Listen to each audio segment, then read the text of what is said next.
दोस्तों, हमारे धीरेन्द्र शास्त्री जी कहाँ गए? उनको ढूंढिए और पूछिए उनसे कि जब वो दूसरों को भविष्य बताया करते थे, पर्ची खोल के बताया करते थे कि उनके आने वाले समय में क्या होगा और उन्होंने क्या गलतियाँ की हैं और क्या गलतियाँ सुधारेंगे तो उनके आने वाले भविष्य में अच्छा होगा।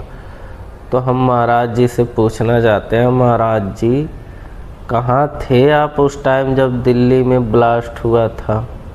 वो भी लाल किला के पास 10 आदमी की मृत्यु हो गई थी और 23 से ज़्यादा घायल बताए जा रहे हैं। महाराज जी उस टाइम पे आप कहाँ थे? कम से कम इस सिचुएशन में तो पर्ची खोल दिया करो, देश का कुछ तो भला करो।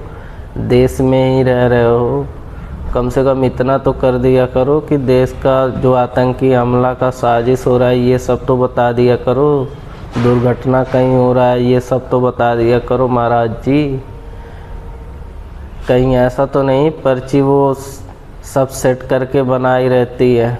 महाराज जी कम से कम ये भी बता दिया करो। हमारे लोग वहाँ से हट गए होते, आप पहले अनाउंस करवाए होते कि वहाँ पे ब्लास्ट होगा तो वहाँ पे लोग नहीं जाते, कितने फ़ायदे होते, कितना पुण्य मिलता आपको। कम से कम 50-100 लोगों की जान बच जाती। बताओ तो कैसे महाराज जी हो आप हिंदू राष्ट्र बना रहे हो लेकिन आप ये नहीं बता पा रहे हो कि ब्लास्ट कहाँ होने हैं। दूसरों का भविष्य बता रहे हो लेकिन ये नहीं बता पा रहे हो आतंकी हमला कहाँ हो रहा है। महाराज जी थोड़ा बहुत इन सब पे भी ध्यान दिया करो। महाराज जी थोड़ा इन सब पे भी ध्यान दिया करो, कम से कम हमारे देश के लिए कुछ तो अच्छा करो।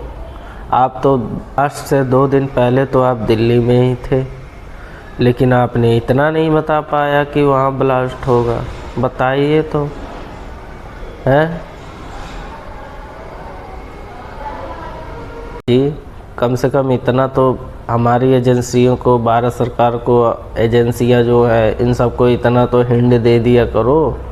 थोड़ा बहुत तो आप बता दिया करो, थोड़ी मदद कर दिया करो, हमारे एजेंसियों का मदद हो जाएगा, है ना?